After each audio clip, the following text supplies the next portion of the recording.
You can almost relate it to like weight as an adult. Like it seems like it, or age. Like it seemed like it took me forever to get to 21 and then forever to get to 25. And then I would blink and I would be 30 and blink and be 40 and blink and be 50. Like you would have these things where all of a sudden time just speeds up, but it's still the same time, but it speeds up. That happens with investments.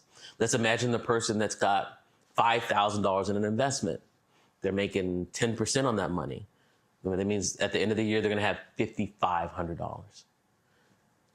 Another person has $500,000 in an investment, makes the same 10%, could be the actual same investment, but 10% of 500,000 is 50,000. So they've made 50,000 in interest.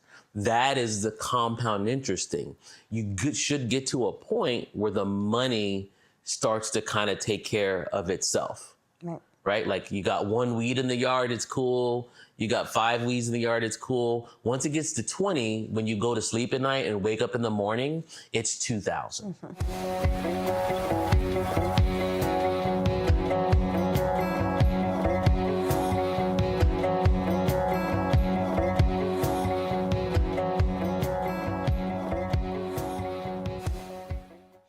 Okay. All right. So when I say, or when you say investments and different ways to make them grow, what does it look like? Yeah. What does that look like to you? It's kind of, I think it's much more simpler than, again, we'd like it to believe it is. We believe got to have all these books. I got to go to all these classes. I need to learn what's happening. But most good, true, solid investing, especially for the layperson, the person who's going to be average like you and me, has a lot more to do with making a good choice and then sitting through that choice. It's not a lot like Wall Street, buy, sell, buy, sell. What is this? What is that? What's happening on the latest, social media post? I would say one of the most common ones we're going to use is going to be mutual funds. Okay.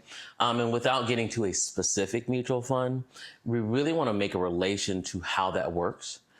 So maybe explain what a mutual fund is. Okay. Yeah. One, it's basically just a bunch of stocks all in one package. I try to get people to think of it like a mall. Okay, if we go to the mall, we don't go to the mall normally specifically to one store. We go to a mall because that mall houses maybe 100 to 150 different stores in one spot. So if it's me with my family and I got my kids and my wife and all this kind of stuff, instead of us choosing individual stores that we would go to on the outside, like a boutique or something, I can just drive up to the mall. We can all get in there. We're all going to find something that we like. And we're also probably not worried about the mall being closed. Right. Outside of normal hours, right? We're not gonna I hope the mall's still open and people are still able to buy stuff there. The mall is gonna mutate and change as our fashions change and as this type of stores and shopping we do change. The mall that we see today is not the same mall we saw 30 years ago. And a mutual fund does that same thing, but it does it with stocks. Okay. So stock number one is just ownership in a company. It's not some magical thing. Okay. The joke I used to have for it when my son was little, when we would go to Walmart and you walk in, like they're normally pretty good at greeting you. Right. And they would say, hey, how you doing today? And I had brainwashed him into saying, I'm doing pretty good. I own the place. Okay. And they're like, what do you mean you own the place? And they're like, well, he owns a couple of pieces of stock in Walmart. So therefore he is a part owner. Now it is 0.000001 or whatever percent owner, but yet he's still an owner because stock gives you ownership. Right. So I think lots of times people are confused and they say, well, a stock itself is a risky investment. No, so stock is just ownership. Right. It's how you treat it. Right. Right, because there's a lot of things that like you could find like good clothes or something, but if you put them together badly or they're the wrong size, it's not going to make you look good. Right. So we got a stock that's ownership, and then what happens is different companies will put those in a package where there's maybe 100 or 150 of those in one package to give us security. And so it's a portfolio, a diversified portfolio? Yeah, a mutual fund itself, even just one, is already pretty diversified for the most part. There's different ones you can choose that have different goals. But if we look at just think of a random one, hey, it's going to have 100, 150 different stocks. Those stocks are there for security because I'll ask you a question. If we woke up tomorrow and 100 to 150 different businesses that are widely well known that we all use and love were out of business, what do you think would be occurring outside? Well, a lot of what we see now. Okay, well, even Chaos. worse, I think it'd be chaos, like Armageddon. And I'm not talking like, oh, the news is going off. I'm talking zombies, like Walking Dead. And at that point, we do not need to worry about what our portfolio is doing. We need water, food, shelter. I don't know, maybe something to protect yourself. I'm in Texas, so we have different thoughts, right? But whatever you have, right? You may need something to protect yourself. You're also ex-military. I like to point out when people are like, I'm just going to arm myself. I'm like, then you don't understand how drones work, buddy. So something, right? Like something is going to happen to where, all your majors, your Exxons and your Microsofts, your Googles, your Teslas, all those kind of businesses went out of business at the same time overnight. That's what would render a mutual fund useless. But in order for that to happen, a lot of stuff would have to happen.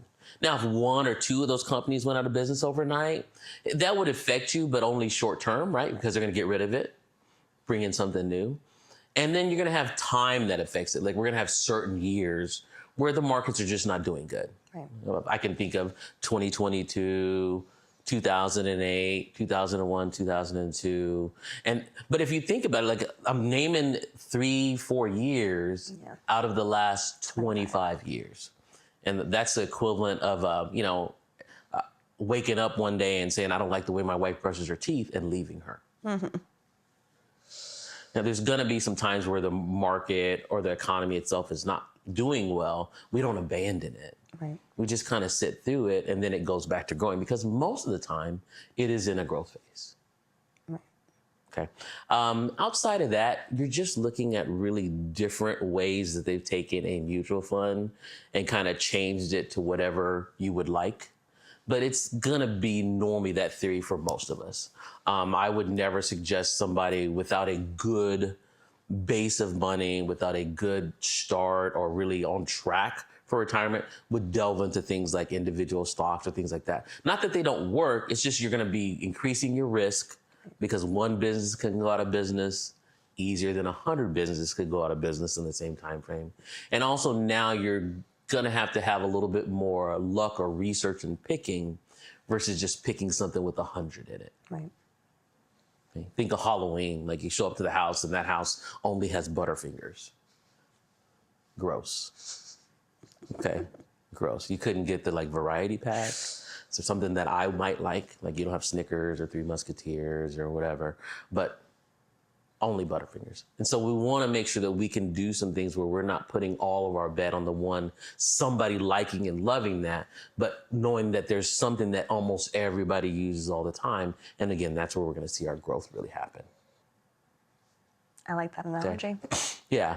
The other thing we probably might want to think about with that is just going to have to do with drawing the difference between that and maybe like a bank. And in a bank, it's a little bit different when you're dealing with savings accounts, checking accounts, because there you're dealing with actual money. Right. So if you give them $100 and they give you $1 in interest, they literally gave you $1. Right. When you're dealing with an investment, you no longer actually have money. Right. You bought ownership. Right. Right. So I don't have, if I go and I buy a cell phone and I give them $300 for that cell phone, which I don't know what cell phone is, $1,000 for that cell phone, I no longer have $1,000. I have a cell phone. Now I could sell it maybe for $1,000 or $800 or $1,100. Just depends on what happens with the value of that phone, but I don't have the money anymore. And I think where we sometimes get confused is when we invest, we think it's still money, but no, you bought shares, you bought ownership, and that value of that ownership is changing. That's why we're always going to say, hey, don't freak out when the value goes down, because people say, well, I lost money. No, you lost value, and that value is going to change over time, normally in an upward or a positive trend. We can't freak out about what it is today. Right. So I guess, could you put in context of a high yield savings account versus a mutual fund? Sure. I think lots of times, again, we're kind of saying, well, which one is it? Mm-hmm. And I'm almost always going to say it's not one or the other. It's a mixture of all of those things. Okay. Like, I don't particularly like to wear shorts, but I have some, right? Like, because sometimes it's a little too hot for pants. Right. When it's using things for what they're intended. So what is a high yield savings account for? It is for money that you will probably need to access and access quickly. Okay. You're going to get a little bit of interest. To me, not much that would matter, but you're still going to get it. So I think right now, I mean, I don't know what the current rates, let's say 3, 4, 5%. I don't know what they are, but it's somewhere in that range. That's considered a high yield? Yeah, high yield is going to be like in, I think, 3 to 4%, because traditionally savings accounts have paid less than one. So a high yield is going to be in that 3 to 4 range, which, if you think about it, if you had $10,000 in that account, then over a year you made $300. Great. Awesome. Okay. I'm glad that you did that. It makes a lot of sense, but we're really not picking up a lot out of the growth of that. It's more about, well, I have easy access to it. I have immediate access to it, and I can get a little bit of money while I have that immediate access. That's going to be like something that happens, an emergency, right? We just want to look at how much we keep in there. So, like, what's an emergency in your life cost? And you got to kind of figure that out. Yeah. It depends on how you live. Okay, I don't know what it is, but maybe maybe the max emergency you're gonna have is $10,000. Maybe your max emergency is $50,000. But that's the amount that I would keep in a high yield savings account. What do I think an emergency in my life would be? Okay. Okay. As we talk about when somebody, they're a $500 or $1,000 away from a financial crisis, or just an accident happens, and there you go, you're in a tailspin. Mm-hmm. Yeah, and even with that, like if it's a 500 or 1,000, like I have nothing, I'm probably not going to mess around with a high yield savings account. I'm just going to get me like a savings account, or I might even put it underneath my bed. I just need to have that money available so I don't have to make rash decisions. Once we start probably getting into where you're 10,000, 15,000, 20,000, those kind of like double digit numbers, that's where a high yield would make sense, because you don't necessarily want that to be earning less than 1%. Right. You want quick access to it. You want to know that it's going to happen. And so you would look at a high yield savings account. But once I know what my emergency number is, I would have the rest of that money going towards investment where it's going to grow maybe 3 or 4 times better than that. Right. Because I still have access, or I can set it up to where I still have access to that invested money, but it's going to take a little bit more time. High yield, I probably could get the money out. Like, I could blink twice or go on my phone, get an apps, move it, boom, the money's there. Above that, if I want money out of my mutual funds, you're normally talking 3 to 7 days to have that money from that invested deal. That's why I say it should be above. Now, I would like to think, and I'm sure you would agree with me, that if your number's 30,000, I would think if somebody needs $35,000, $40,000 from you, they'll give you a couple days. Right. Hopefully. Right. If you need $40,000 from me right now, you're probably involved in nefarious dealings. Okay. There's almost nothing where we need to have that turnaround that quick for that. I would say for most people, something we might need right now is probably in that $10,000 to $15,000 range for something I might need to pay for immediately. Everything else that's outside of that is probably going to have some time. So if there is money that's in an investment, we have the ability to get it back. Okay. And then could you talk a little bit about compound interest and how that kind of plays into what we're just talking about? Sure. It's really just thinking about like that, the snowball, right? You think of like a little snowball starting, and it's just picking up a little bit, a little bit, a little bit, a little bit, and then it gets bigger and it picks up a bunch more.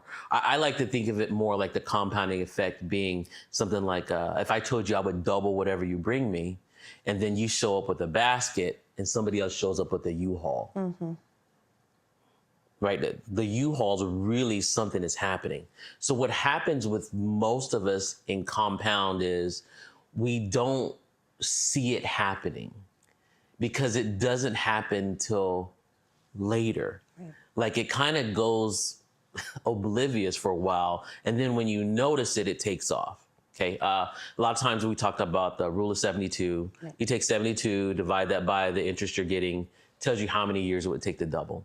I think that helps people understand the differences, right? If my money's only making 1%, it's going to take 72 years to double. If my money's making 12%, it's going to take 6 years to double. Big difference. Doubling every 6 years or doubling every 72. But I like to just think of it more of like, what do I got to get to in those later years? You can almost relate it to like weight as an adult. Like it seems like it, or age. Like it seemed like it took me forever to get to 21 and then forever to get to 25. And then I would blink and I would be 30 and blink and be 40 and blink and be 50. Like you would have these things where all of a sudden time just speeds up, but it's still the same time, but it speeds up. That happens with investments. Let's imagine the person that's got $5,000 in an investment. They're making 10% on that money. That means at the end of the year, they're going to have $5,500. Another person has $500,000 in an investment, makes the same 10%, could be the actual same investment, but 10% of 500,000 is 50,000. So they've made 50,000 in interest. That is the compound interest thing.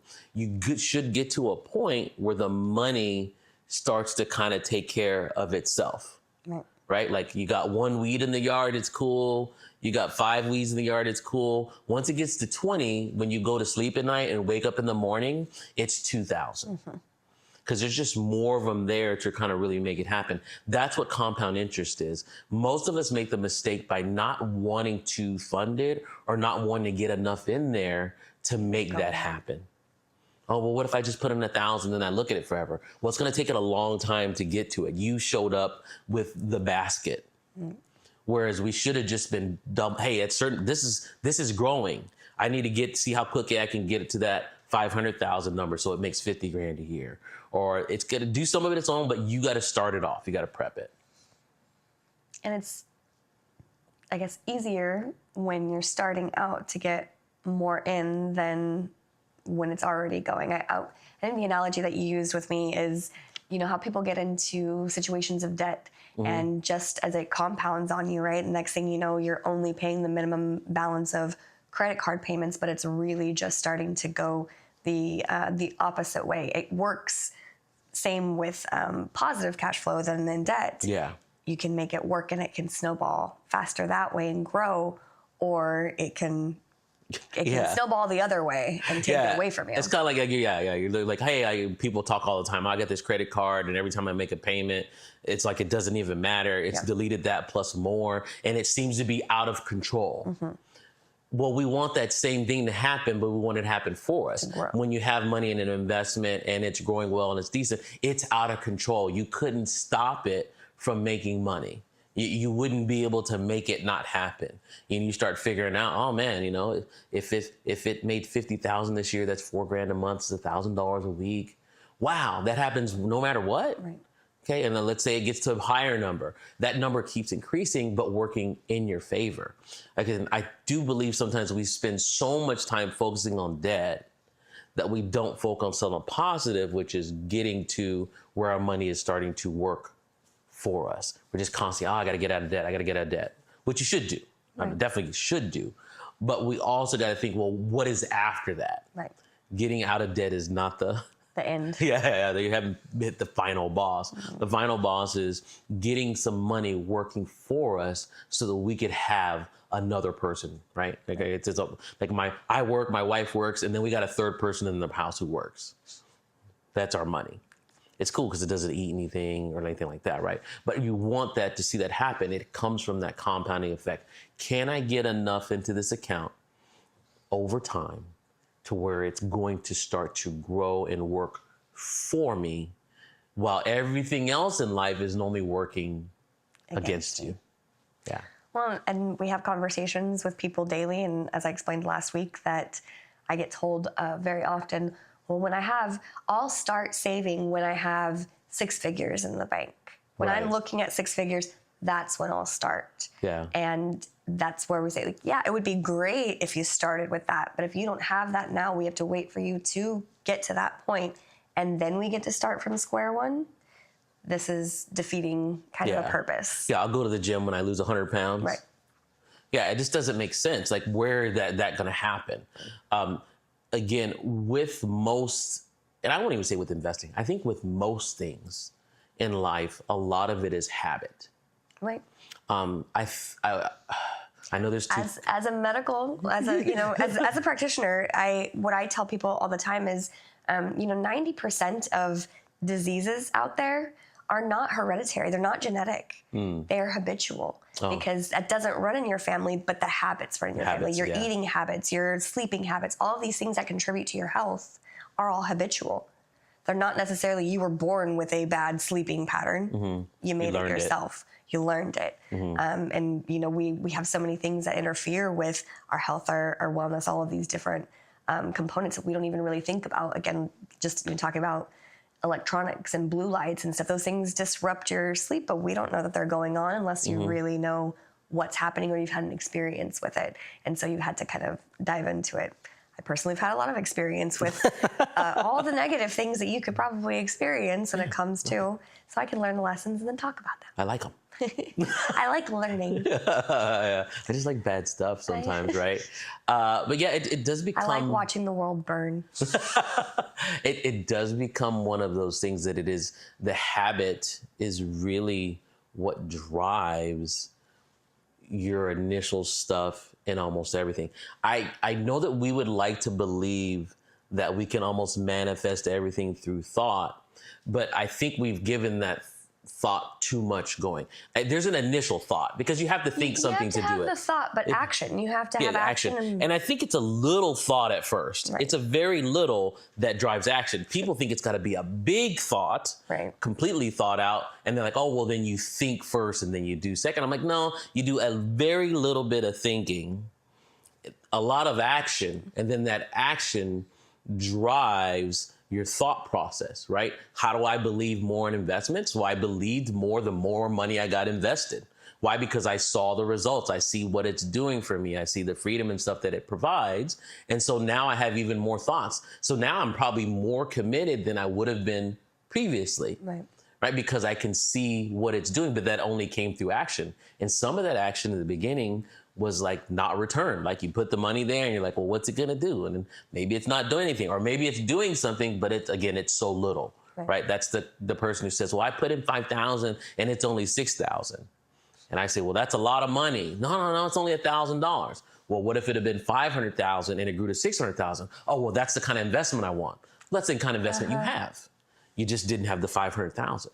The number that you have, you got to get to that point. And getting to that point is normally going to be better if you just started versus, I'm going to go to the gym when I can bench press 225 pounds. Well, how are you supposed to get there? Well, I'm going to start running when I can run half a mile. Well, that's silly. You got to start somewhere. Nobody's going to make fun of you. Nobody is going to make you feel bad. Nobody's going to make you feel dumb or stupid. That is not the point of anything. The point is just to get it fixed. If you go to a mechanic, they don't sit there and say, well, you don't know how the car works. So why'd you drive over that pothole? Yeah. Or what do you mean you don't know what the distributor does? Like there would never be that conversation. So that conversation doesn't normally, if it does exist in finance, you probably need to talk to a different person. But it should be, hey, look, this is what I want as results. These are the things that I'm dealing with. What can you do to help? And that's where I'll normally step in and say, well, first of all, everybody breathe. You're feeling okay, right? Life is all right. We're going to work on the money part. Okay. Here's the tools and steps that you need. And they're going to be simple. Sometimes I even feel guilty for how simple they are. But they are simple. They just need to be executed. And I would say if it was between knowledge or execution, I would almost always choose execution. Well, I was always taught it's one thing to have talent, right? So it's one thing to have the gift, but if you have no work ethic, it's not going to get you anywhere. And that's where it came from. Nobody will ever outwork me, and I've worked myself to the point of death, and that's not necessarily a positive trait, but it is something that is ingrained into me that you can have everything given to you, but if you don't have a work ethic, you're not going to be able to hold on to it. And almost everything is just hiding behind that execution of getting started and going, even if it's a little. Like I remember starting and saying, well, I don't know about this deal, but I'm going to start putting $25 a month towards it and think, oh, hopefully that'll be something. But because I did the 25, it made it easier to do the $100, and then it made it easier to do the $200, and then it made it easier to do the $2,000, and whatever it is, it kind of kept going because the basis of starting, just like anything else. Well, how come you could run 26 miles in a marathon? Well, at some point they ran a mile, some point they ran a half mile, some point they ran 5 miles. They did those things. You know, everybody was not born with that thing. At some point you had to pick up the guitar and hit a thing, right? At some point, all those things have to happen. And so don't be so upset because we've had money our whole life. We think that we're supposed to know how it works. But if nobody ever showed you, nobody ever showed you. Right. You drive a car and they're like, yeah. I'm like, tell me how a car starts. I would gather most people couldn't tell you the sequence of events that happens when they twist the key or push the button to making the car start. But it doesn't stop you from driving every day. I like it. Yeah. It makes sense to me. Yeah. Now, I might know a little bit. I started off in cars, but it's okay. Maybe a little. I may know a little about a little. A little bit about a little. Yeah, enough to be dangerous at a party. That's about it. Don't get real deep because then I have to like bow out because I don't know. But I can start a conversation. Is there anything else really investment-wise? I'm trying to think of maybe some things that people have told me over time that I kind of have to dispel. The things that discourage people. A lot of them have to do with loss. Like on anything you look at any investment, it's going to say a loss of principles is realistic, right? And I think that scares people a lot because they're like, oh, well, I can lose all my money. Right. Well, number one, it's not money. You already gave your money for the ownership, so it's value. And then two, I think we think that when we see that loss of principle is realistic, we think that because we think of it as money, we think that's long term. Right. We think of it as, hey, I gave you $100, you lost 50 of it, and now I'll never get that 50 back. Right. No. We bought something of value, and that value is gonna change over time. If you check it right now, it could be less than you paid for it, right? Think of anything that you think of as a collectible, right? I could go buy a car today, and I could leave the lot, and that car is gonna be worth $3,000, $4,000 less than what I paid for it. But 10 years down the road, that becomes a collectible vehicle. Right. And now it goes not only to the price I bought it for, but shoots past that. This, though, is not a car. This is a business. And so what would you say about just using that analogy, depreciation or keeping up with inflation and actual inflation protection or security? Yeah, I think a lot of times one is, like in talking with that, we're confusing commodities with like a traditional equity investment. I'm going to break those words down so that everybody doesn't just turn it off, right? So commodity, basically think of it as something that's based on demand, supply and demand. Gold. My favorite movie to watch about commodities is Trading Places. It's a very old movie. Mm-hmm. It's got Eddie Murphy in it, but he starts talking about things that are commodities like orange juice and coffee, and the other one is like something about like pig bellies. But it's things that have a supply portion, right? Because if the weather's not good, we're not going to have a lot of oranges that season, which means the supply is going to be really low, and the supply is low, but people still want to drink the same amount of orange juice that we've been drinking. So demand is high. So the price of orange juice is going to be higher. That's a commodity. When we're talking about cars and things like that, even things that people talk about, Bitcoin, all those things, those are pretty much along the lines of commodity. It's a thing, and we're basing off of supply and demand. When we're talking about equities, we're talking about investments, we're talking about investing in a company, and that company has a supply. It doesn't really have the supply section. It just has the demand section. Right? Do you want to be an owner of Microsoft? Yeah, everybody's using Microsoft. Do you want to be an owner of Google? Yeah, I want to be a Google. Do you want to own a piece of Nike? Name a business. And also within that, the businesses can bring their worth up by doing better in business. Right? So if a business is not doing well and maybe their stock price is reflecting that, they can make some changes to how they do stuff or come up with a new product or get a new CEO, whatever it is that they do. And that will raise the value of that stock Okay, just like almost being a person, right? I could raise my value by getting more education or getting up earlier or doing more actions or whatever it is that I'm doing. I can raise my value, and equity can do that. So we got those two things that are really happening when we're doing any type of analysis of what's happening in the market. I think your question was kind of hedging against inflation, though. I think you got to be doing everything. There are some things that aren't going to keep up with inflation. Right. If you have your regular old savings account, which you should, it will not keep up with inflation. That's why we don't keep too much money in there. We keep the amount that we would need for our true emergency. Right. Okay, something that we would need money right now within 24 hours. How do I do that? But because you have that savings account, the money that you have invested is now working against inflation, and it is protected. Because you don't have to freak out every time something happens and cash out this thing. Okay, you got 2 cows, right?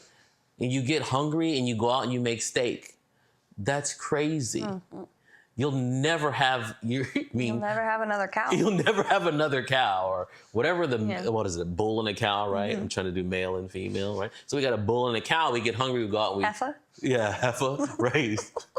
Totally opposite, right? But you got a bull and a cow. You go out, you kill the cow to make steak. Well, now you'll never have cows again. Mm-hmm. What we really want to do is we want to have a bull and a cow, and we either want to be able to make milk or cheese, or we want to be able to just go to the grocery store for a while until these have time to multiply. Even the garden. Hey, I planted tomatoes this year. Well, the next day they're like, well, how many tomatoes do you have? Well, I have none yet. I'm going to have to keep buying my tomatoes from the store until these grow. And then at a certain point, I had way too many tomatoes. But if I hadn't had those ones from the store, as soon as I saw a tomato, I have to cut it off, and it would probably prevent the other ones from coming. So because we're not keeping ample savings accounts, we ruin our inflation, the things that are growing for us with inflation, because we're either stacking all of our money in there or none of your money in there. Of course, that's not going to work. Right. But all of your money in there, and then you don't have a regular savings. Well, every time you need something, you got to go destroy this investment to do that. They say, well, how come it's not working? You're not letting it compound. You need a boring savings account with not too much money in it. Right. Okay, again, that's going to change on you, but not too much doesn't mean $500. Right. Okay, maybe you start there, but we want to get that to something where, hey, look, something goes down, we got it.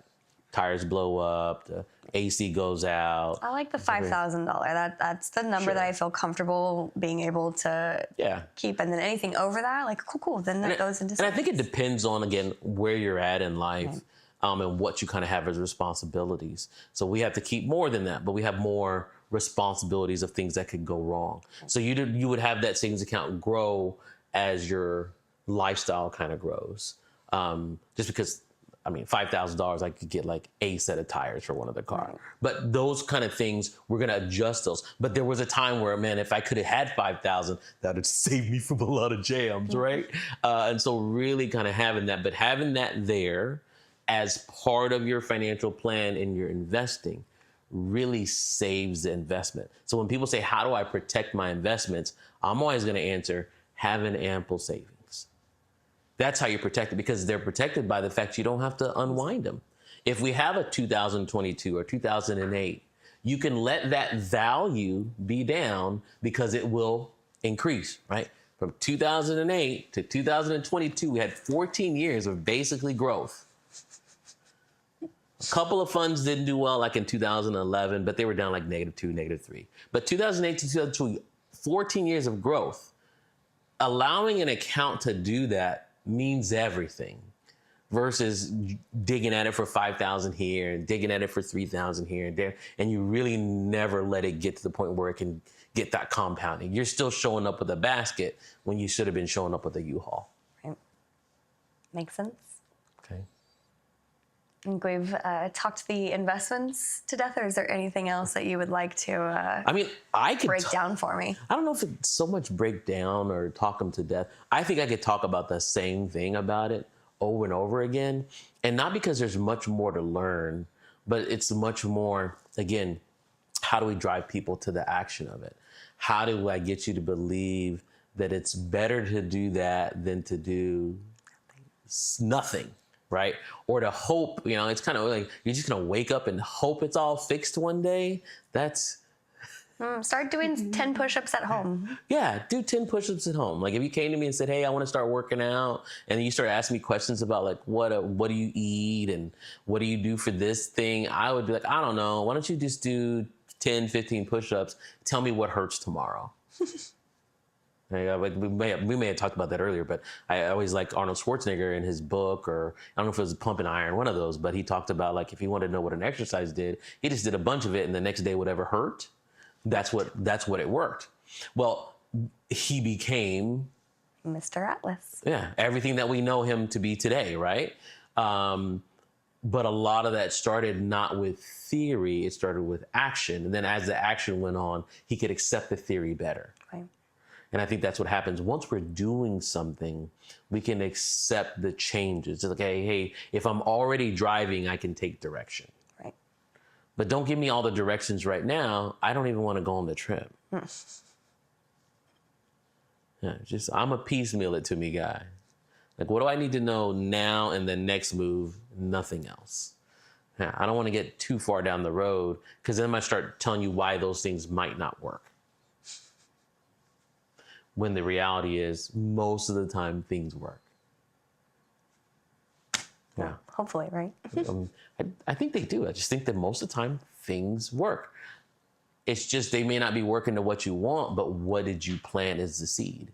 Right. When a person says, hey, I don't have enough money saved, I'm always like, well, when did you save? Oh, I'm not prepared for this. Well, when did you prepare? I'm not ready for this. Well, when did you try to get ready? Oh, I never did. Well, that's why you're not ready. You're kind of like, we're reaping what we sow. Right. When we could just easily fix that. Even the thing, the other excuse thing is, maybe, am I too old? No, but I'm old already. You're going to be older. You're going to be correct. You're going to probably be older. So you could still say this. You're going to say this now, 10 years down the road. I wish I would have started then. I've never had anybody that had a decent amount of money say, I wish I would have started later. They always say the same thing. I wish I would have started earlier. Even if it was with less than I thought. Yeah, I wish I would have started earlier. I wish I was... Everybody, I mean, they can come to me and they can have $1 million. I wish I would have started earlier. They always say that because, I figured out that was probably the key thing to start. And it doesn't matter when they started. When you start is when you start, but you should start kind of now. Yep. If you're not started now, start now. And if you are started now, maybe do a little bit more. Right. Because doing a little bit more is what's going to make a difference as you go forward. Because you do a little bit more and then a little bit more and then a little bit more. And before you know it, all the things you want are happening. Right. It's always happens in stages. Right? Nobody gets fat overnight. Yep. Just little by little by little. And before you know it, you're like, what happened? So the same thing happens with our money. It's really doing little by little by little by little by little, doing a little bit more, getting started now, not next Monday, not next year, not next. Hey, maybe I can start putting away $10, $15, $25, whatever you want. There's probably something there and available for you. Consistency and commitment to it are going to be the key. Consistency, commitment, and work ethic. Oh, okay, yeah. I was like, I know there's another thing. Work ethic. Forget talent. Forget the giftedness. I mean, I'd love work to have ethic. a little bit. I'd take a little talent. I'd love to know what exactly my talents are. Everyone has a different opinion. Yeah, I don't know what they are, but I'm sure somebody could point them out. I would still not believe them, though, right?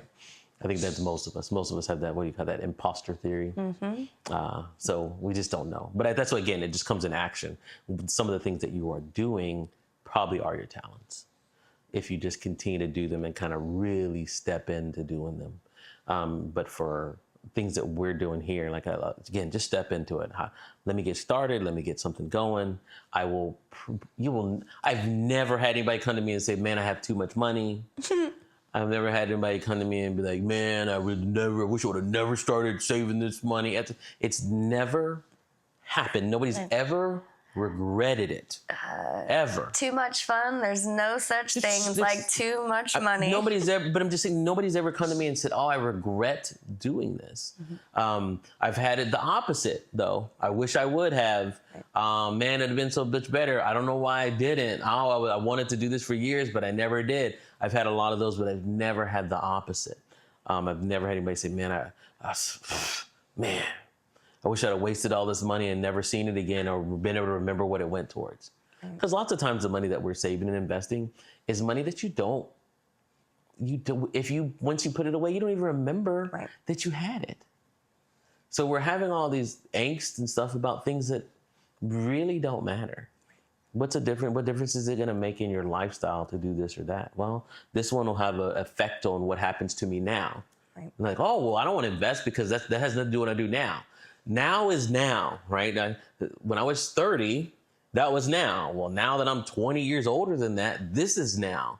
Well, this now is thankful that now decided to save some money. It's always just going to be now. So I'm like, no, if you're doing stuff, you're not doing it for later. You're really doing it for now because that's all you ever live in. Right.